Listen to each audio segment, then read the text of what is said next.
Mike McDaniel is interviewing tomorrow, I think tomorrow, with the Miami Dolphins, Thursday. Mike, don't do it. Don't go. They may want you. It's different. I don't think DeMeco was being seriously considered by Minnesota. I think Mike McDaniel's a front runner for Miami. Mike, you don't want this job. This organization is toxic. Look at the Brian Flores report. They were pressuring him to lose. They were forcing him to tank. They wanted him to tank for Tua. He wouldn't do it. They were paying him extra under the table to tank. They got Tua anyway. He's not that good. And he got fired for not winning enough when they were pressuring him to lose. And they forced the wrong quarter. So here's what's going to happen if you go over there.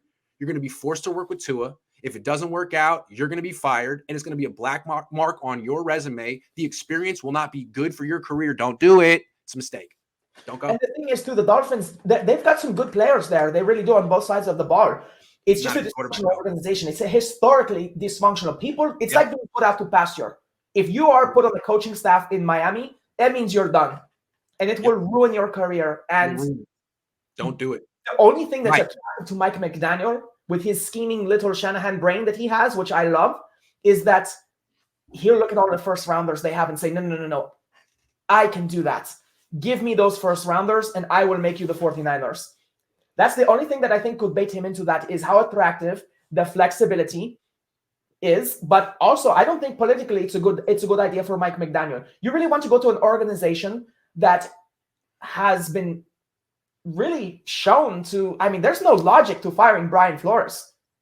It doesn't look good. It doesn't look good. And you don't want as a white dude to be going in there and replacing a good minority coach because Flores should still be their head coach. There's a lot of reasons. Like McDaniel, you'll look bad, you'll look privileged, you'll look stupid, you'll end up in a bad situation. Don't do it. I have a source in Miami. Miami. Also, you in San Francisco, so please stay. I have a source in Miami. I asked about this. I said, what do you think of Mike McDaniel potentially going to the Dolphins? He said, run away from that job. Run. It's a clown show. And now the owner has stepped in it bad. And he'll be told, McDaniels, to work with the subpar quarterback. And he'll have a black mark on his coaching resume when he's fired in 3 years. You hear that, Mike? Run from the job. It's a clown show, according to my source in Miami. Nevertheless, go for your interviews. Make them pay for dinner. Enjoy the flight out. Take your girlfriend, wife, whatever, with you. And just have a good time in Miami. It's a great time of year to visit there. And Joe Stone Crab. Joe Stone Crab. Have you had Stone Crab before? I have not. Oh my God. So good. Okay, so it's a Miami specialty. What they do is it's only Miami. They go and they break off a claw. They don't kill the crab. It's sustainable. They break off a claw, they throw the crab back. It's just one claw. Just one claw. And the claw is super freaking expensive. It used to be what they call a Cancer Research Institute, which is not what it sounds like, but cancer is in crabs. At the Marine Biology Institute in Paulsville, Washington. So yes, I know about this sustainability. I love it. 3 of these places. There's one in Miami. There's one in Chicago, which I went to a few months ago. When the manager out there, and there's one in Vegas. So, dude, go to Joe Stone Crab. Now, it's like getting a filet mignon. It's pretty expensive, but hey, if you want to me, it's better than lobster. It's so good. Well, the claw is everything. I used to live in Washington State, so I used to crab for myself, and I would get Imperials and Red Rocks and Dungeness, and I cannot eat blue crabs here in Maryland. They're just they're not good. All right, I don't know about blue crabs, but stone crab. I don't have them. Grant, once burned Kyle because he played Debo late in games and got him hurt or risked him getting hurt. Debo already got shook once. That game he was not trying to save Debo's health. Yeah, there's a difference between playing Debo when you're winning by 25 points against the Jacksonville Jaguars in the fourth quarter and playing Debo in a tie game, in an elimination game. I think I don't have to explain that to Jay. Jay Rico knows. But the other, like you said, I think the most important part of that is what good does it do to conserve his health and then lose the championship game? Because now you got a whole offseason to conserve his health. So if that was your goal, good job. Mission accomplished. George Larmy says, I meant new pass rusher next season because Nick Bosa effed up his career will be over, and now we have to look for a new stud. That man is sick. Well, I mean, I have no idea what the facts of this case are. We'll see. It'll probably play itself out, but I don't think we're there yet. It's interesting though. It is, but like I said, I mean, unfortunately for Nick Bosa, it's documented, and the police were there, and they were witnesses to it, and they attest to the fact that it happened. Yeah, everyone, just go read the articles. Okay. Keneal says also regarding Watson, I think think it'd be helpful to have a player for Trey who's only 21 that's won with him before and believes in him fully. The Niners did that for Beathard. They brought in Kittle to make him comfortable. Worked out for Kittle, at least. Great. Do you agree that the new Niners have more talent than the old 49ers Super Bowl teams and still couldn't get it done in 2013 and 2019? No, because quarterback matters, and the Niners don't have a Steve Young, Joe Montana level quarterback.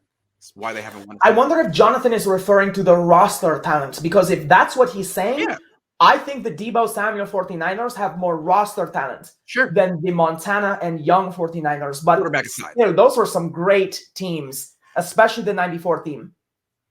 I agree with Keneal. It'd be good for Lance to have a guy he really knows and can trust. He's a really good receiver, especially if we can get him late.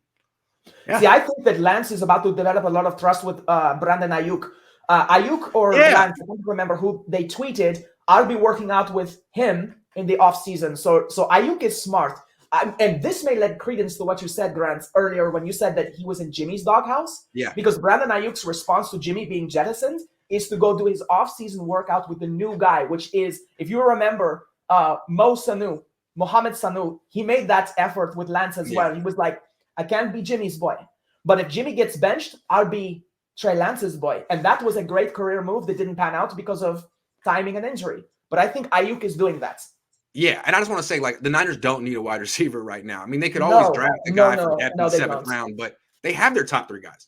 Their top 3 guys are good. Juwan Jennings is a good receiver. Yeah. Like, I like him more than Kendrick Bourne by far because of the yak that he brings, the toughness and the health.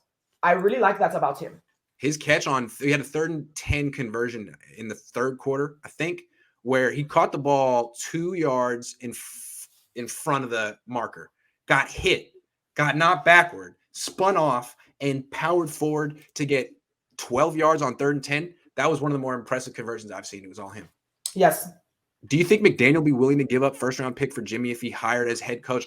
I don't think that ownership group wants another quarterback coming in. Remember, they had Fitzpatrick, who was better than Tua, and got rid of him. They want Tua to work.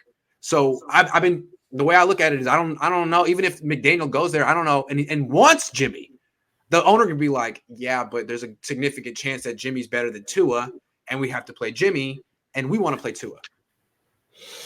I also just don't think I think McDaniel is intimately familiar with the shortcomings of Jimmy Garoppolo, and I think he would be the last person to give a 1st-round pick for him. Good point. George Kittle, Deebo Samuel, and Brandon, are you need to start working out with Trey right away if they want to get the NFC Championship game? I think they will. I will. And thank you for the continued patronage as well. I mean, that's our fan of the show. Thanks, there. George.